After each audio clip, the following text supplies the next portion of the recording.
Part 1 मा नासम्म सिकिसक्यौँ। अब हामी पार्ट 2 मा हादेखि सिकौँ है त हुन्छ। हा, हि, हु, हे, हो। अब यहाँ सुन्नुहोस्, हा, हि, हु, हे, हो। बिचमा फु आएर चेन्ज भयो। अब हेर्नुहोस् हाको स्टेप। हा हामी यसरी लेख्छौँ। अब यसको स्टेप, पहिलो स्टेप सिधा लाइन तान्ने, सेकेन्ड स्टेप बिचमा काट्ने, थर्ड स्टेप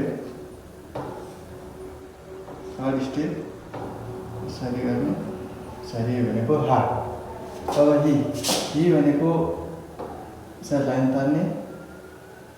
अब यसरी लाइन तानिसकेपछि यु जस्तो बनाउने, यु बनाइसकेपछि यसरी गर्ने, यो भनेको हि। अब फु भनेको पहिलो स्टेप माथिदेखि तेस्रो, यसलाई उल्टो जस्तो अब यसलाई जोड्ने एउटातिर अनि अर्कोतिरबाट पनि जोड्नु पर्यो भनेको फु। अब हे भनेको माउन्टेन जस्तो, पहिलो स्टेप सेकेन्ड स्टेप भनेको हे। अब हो भनेको हामीलाई सेम हा जस्तै धर्को तान्ने एउटा, अनि सेकेन्ड स्टेप धर्को तान्ने। अब फेरि फर्स्ट स्टेप दुईटा धर्को, सेकेन्ड स्टेप धर्को तान्ने, सेकेन्ड तानेपछि यहाँ जोड्ने, यसरी भनेको हो भयो। अब हामी मा, मी, मु, मे, म कसरी लेख्छौँ त हेर्नुहोस् है। माको लाइनमा हामीले दुईटा सिधा धर्को लाइन तान्ने, अनि यसलाई यसरी काट्ने, यो भनेको मा। अब यसको स्टेप दुईटा धर्को तान्ने, दुईटा धर्को तानिसकेपछि यसलाई काट्ने, यसरी मा भन्यो। अब मी भनेको यसरी सानो उल्ने, यसलाई लामो बनाउने, यसरी गर्ने फर्स्ट स्टेप। अब दोस्रो स्टेपमा चाहिँ यसरी गरिसकेपछि यसरी काट्ने, यो भनेको मी। अब म भनेको पहिलो स्टेप सिधा लाइन तान्ने, सिधा लाइन तानिसकेपछि फेरि अर्को लाइन, अब यसलाई यसरी घुमाउने, यसरी घुमाइदिने पहिलो स्टेप। अब दोस्रो स्टेपमा चाहिँ यसरी काट्ने, यसरी गर्ने, यो भनेको म। अब मे भनेको यसरी छड्के लाइन तान्ने, छड्के लाइन तानिसकेपछि यसलाई भी जस्तो बनाउने, यसरी गर्ने, यो भनेको मे। यो भनेको के भने त मे, यसरी गर्ने, यो भनेको मे। अब म भनेको चाहिँ यसरी दुईटा धर्को तान्ने, तानिसकेपछि दुईटा धर्को, अब यसलाई चाहिँ बन्सी बनाउने, यसरी बन्सी बनाइदिने, यो भनेको म भन्नु, यो भनेको म।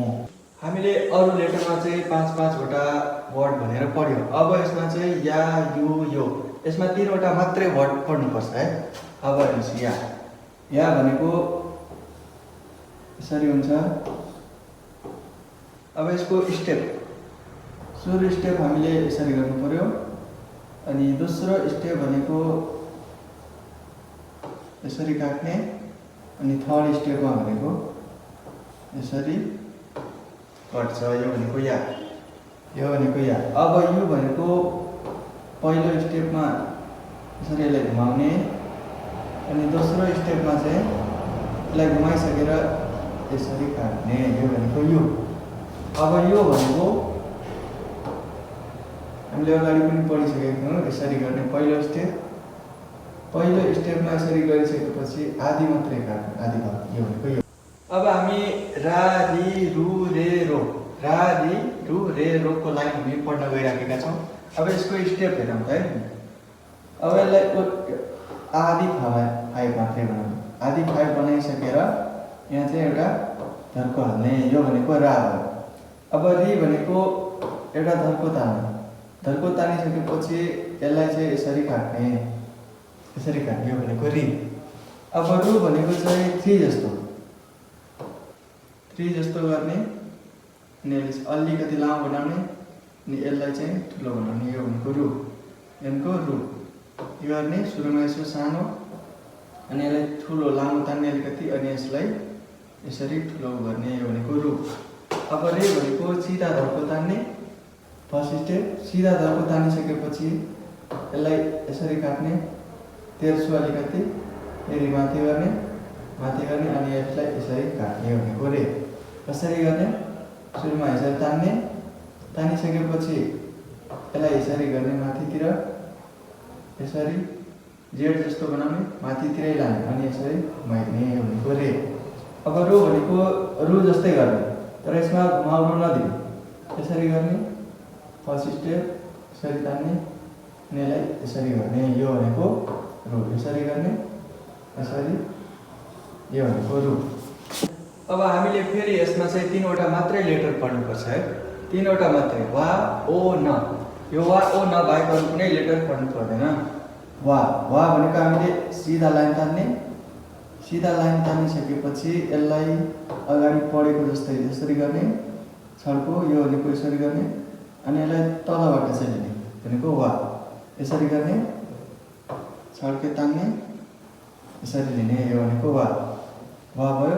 अब ओ भनेको सिधा लाइन तान्ने यसरी फर्स्ट स्टेप अनि सेकेन्ड स्टेपमा अलिकति छड्के तान्ने। छड्के तानिसकेपछि अब यसलाई चाहिँ यसरी घुमाउने अलिकति। अब यसमा चाहिँ लास्ट स्टेपमा के गर्ने? यसरी गरिदिने। यो भनेको ओ भयो। के गर्ने? पहिलो स्टेप दोस्रो स्टेप यसरी गर्ने। थर्ड स्टेपमा यसरी घुमाएर अनि यसरी काट्दिने। यो भनेको ओ भयो। अब न भनेको सजिलो छ। न भनेको यस्तो गर्ने सिधा लाइन तान्ने। लाइन तानिसकेर यसलाई अलिकति यसरी गरिदिने घुमाइदिने है। यो भनेको न। यो भनेको न भन्यो। मिनासान आजबाट हामीले जापानिज भाषाको हिरागानाको क्लास सक्यौँ। अब भोलिबाट चाहिँ एकदमै मेहनत गरी कडाको साथ कातागाना हामी पढ्नेछौँ।